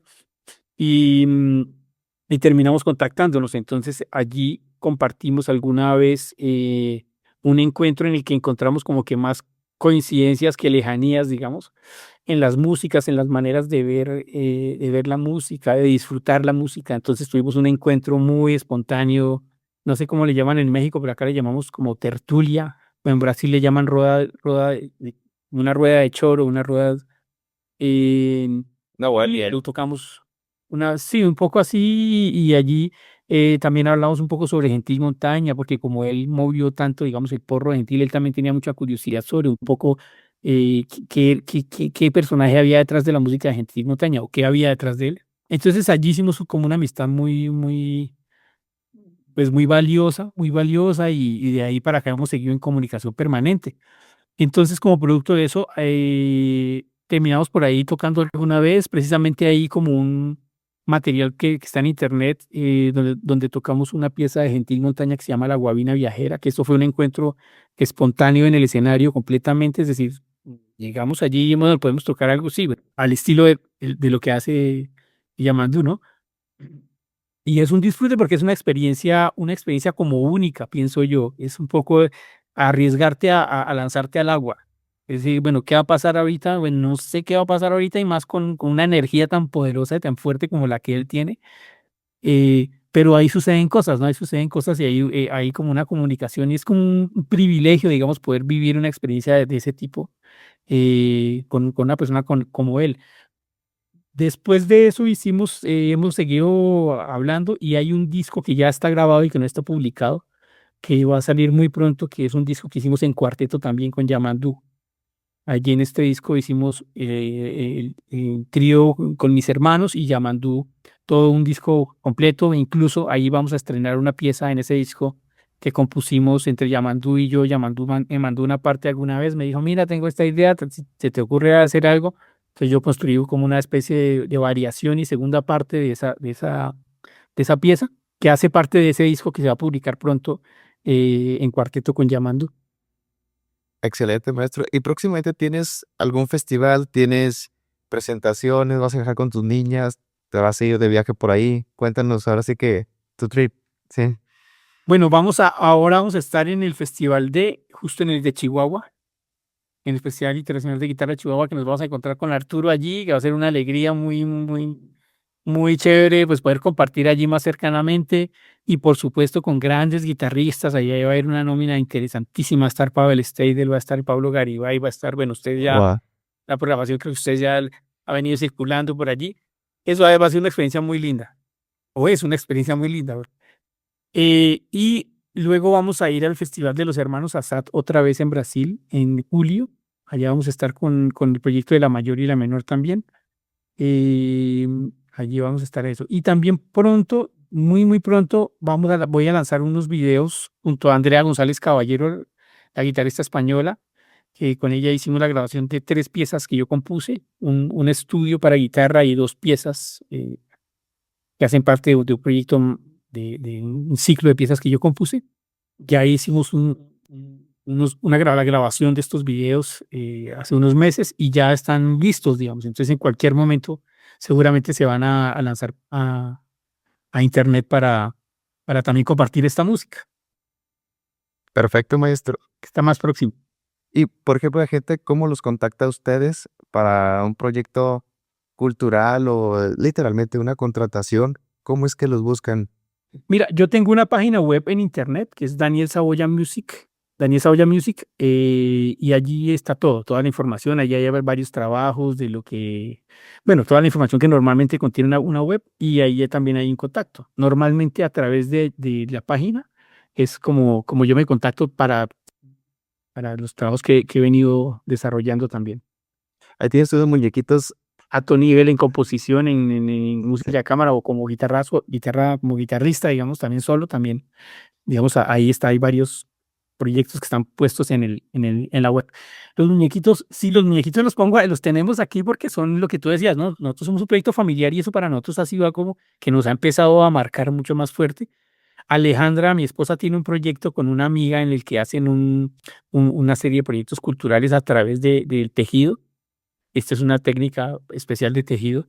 Incluso se ha venido incorporando últimamente mucho con cada vez con más músicos, porque han venido haciendo muñecos sobre piezas musicales, sobre canciones o sobre personajes de la música.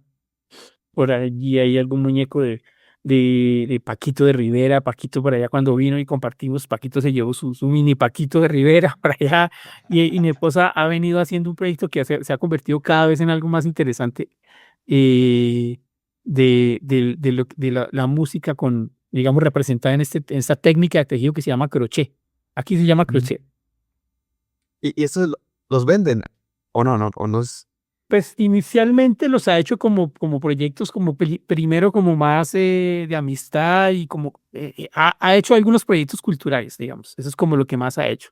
Tiene incluso en Instagram un espacio, que creo realmente hace muy poco, que se llama Tejiendo Sonidos. Y a Mm, partir de allí desarrolla varios proyectos que tienen que ver con muchas cosas. Entre otras cosas, ella también trabaja con la gestión cultural. Entonces, ahora que mencionábamos un poco de cómo nos movemos nosotros, pues nosotros también tenemos un equipo. Lo que pasa es que nuestro equipo se ha venido consolidando de manera familiar, pero, pero ella hace parte del equipo también un poco en este tema de la gestión y del diseño de proyectos culturales y todo este asunto. Entonces esos muñecos, claro, además de ser significativos para nosotros, porque son nuestros tres hijos, que son María, la mayor, la menor y el re menor, le decimos nosotros a nuestro hijo menor. Además de ser digamos, el cariño y el amor que tenemos, sí, entonces son parte de ese proyecto un poco más grande de gestión cultural y de desarrollo cultural que tiene ella. el re menor, esa me encantó. Maestro, muchas gracias. Vamos a ir cerrando el episodio, pero no sin antes agradecerte por tu tiempo, por todo lo que nos has compartido. De verdad, muchas gracias. Ha sido un placer tenerte por acá. No, muchísimas gracias, Arturo, Isaac. Un placer. Me alegra mucho hacer parte de este proyecto y con este capítulo porque creo que ustedes están moviendo algo muy importante para el instrumento, además de sus carreras que como grandes guitarristas, por supuesto, lo son y que muchos de nosotros disfrutamos es un trabajo tan comprometido y de tan alto nivel con la guitarra, pero también es cierto que tienen como un nivel de responsabilidad muy, muy fuerte que agradecemos todos los que hacemos parte de este mundo de la guitarra al crear espacios como este. Creo que es muy importante porque lo que hablamos ahora están como que trayéndola a la realidad, digamos, a la actualidad del instrumento.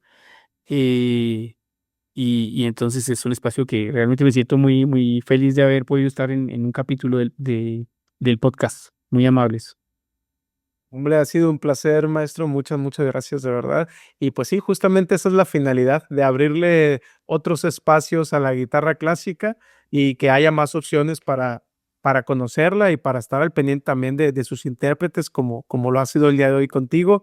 Y pues, amigos también que nos están escuchando, saber que que la puerta de comentarios está abierta para que dejen sus comentarios aquí del video, preguntas, cualquier comentario, bueno, pues ahí está. Y también los que no se han suscrito, porque hay mucha gente que nos escucha y que no se ha suscrito al canal, bueno, pues no se olviden ahí suscribirse para que vean los episodios que vienen, que van a ser también con grandes músicos. Y amigo Isaac, gracias también por haber estado aquí. No, gracias a ustedes, gracias a ti, maestro Daniel, por aceptar la invitación. Y pues nada, nos estamos viendo en el próximo capítulo, amigos. Nos vemos el próximo lunes. Hasta luego. Órale, Abrazos a hasta todos. luego. Vamos. Chao. Bye. Bye.